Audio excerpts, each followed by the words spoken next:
Hello students, Gokul Hindi அகாடமியில் ஹிந்தி பேசிக் 10ல் இருக்கோம். Second ரோவில் last ஞ மட்டும் பார்க்கணும். செகண்ட் ரோ ஃபர்ஸ்ட் ரோ க க க கங்க, செகண்ட் ரோ வந்து ச ச ஜ ஜ ஞ. இதில் ச ச ஜ ஜ இது எல்லாத்துக்கும் மாத்திரா பார்த்துருக்கோம், படிச்சிருக்கோம். லாஸ்ட் ஒன் ஞ, இது மட்டும்தான் நம்ம பார்க்கலாம். அது இன்னைக்கு பார்த்துடலாம். ஃபர்ஸ்ட் மாத்திரா நமக்கு தெரியும். அ ஆ இ ஈ உ ஊ ரு ஏ ஐ ஓ ஔ அம்மக. இது ஒரிஜினல் சவுண்ட். இதுக்கு ரீ தான். ஏன் ரூ சொல்கிறாங்கன்னா, இப்போ மாத்திரை இந்த வெஞ்சன் கூட அப்ளை பண்ணும்போது கிரு திரு பிரு மிரு அப்படின்ற சவுண்டில் நம்ம சொல்கிறதால ரூன்னு சொல்கிறோம். இதுக்கு ஒரிஜினலாக சவுண்ட் வந்து ரீ தான். இப்போ இந்த லாஸ்ட் எழுத்து ஞாவுக்கு நம்ம இதை அப்ளை பண்ணி படிக்கலாம். ஞ ஃபர்ஸ்ட் படிக்கும்போது எந்த மாத்திராவும் இல்லாமல் படிக்கிற எழுத்து வந்து அ அப்படின்ற சவுண்டில் படிக்கணும். அதான் இந்த அக்கி மாத்திரா. அ அப்படின்னா கே த ப ம ச அந்த மாதிரி ஞ அப்படின்னு படிக்கணும்.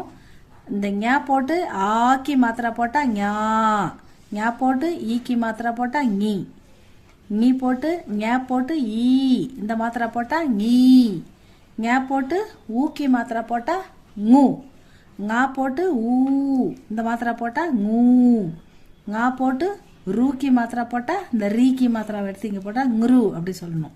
அதை ரீ சவுண்டு சேர்க்கக்கூடாது, ரூ சவுண்டு சேர்க்கணும். ங்ரு. ஞா போட்டு ஏக்கி மாத்திரா போட்டால் ஒத்த கொம்பு மேலே ஒரே ஒரு கோடு போட்டால் அது ஞே. ஞா போட்டு ஐக்கி மாத்திரா 2 கொம்பு மேலே போட்டால் அது ஞை. ஞா போட்டு ஓ அந்த மாத்திரா அப்ளை பண்ணோன்னா ஓ ஞோ. ஞ போட்டு அவு போட்டால் அவுக்கி மாத்திரா அப்ளை பண்ணால் ஞௌ. ஞ போட்டு மேலே புள்ளி வச்சா ஞம். ஞ போட்டு சைடில் 2 புள்ளி வச்சா ஞஹ. ஞ ஞா ஞி ஞீ ஞு ஞூ ங்ரு ஞே ஞை ஞோ ஞௌ ஞம் ஞஹ.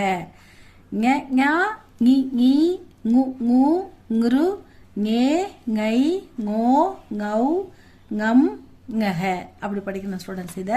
இதில் வந்து இதில் தான் இதில் இந்த செகண்ட் ரோ ஃபுல்லாக நம்ம எழுதிட்டோம். செகண்ட் ரோ ஃபுல்லாக ச ச ஜ ஜ ஞ அதை ஃபுல்லாக எழுதியிருக்கோம். அடுத்த கிளாஸில் வந்து தேர்ட் ரோ பார்க்கலாம். செகண்ட் ரோ ரெண்டு ரோக்கும் நீங்கள் மாத்திரா எழுதி அப்ளை பண்ணி ப்ராக்டிஸ் பண்ணுங்கள். க க க க ஞ ச ச ஜ ஜ ஞ இந்த 2 ரோவுக்கும் நீங்கள் மாத்திரா எழுதி அப்ளை பண்ணி ப்ராக்டிஸ் பண்ணுங்கள். நம்ம அடுத்த ரோவுக்கு போவோம். நான் இந்த ரோ முடிக்கும்போது நீங்கள் ஈஸியாக எடுத்துக்கிட்டு படிக்க ஆரம்பிச்சிடுவீங்க. கான்ஃபிடென்ட்டாக படிப்பீங்க, சூப்பராக படிப்பீங்க ஸ்டூடெண்ட்ஸ். என்னை ஃபாலோ பண்ணுங்கள். இது உங்களுக்கு பிடிச்சிருந்தா லைக் பண்ணுங்கள், சப்ஸ்கிரைப் பண்ணுங்கள் ஸ்டூடெண்ட்ஸ். தேங்க்யூ ஃபார் வாட்சிங்.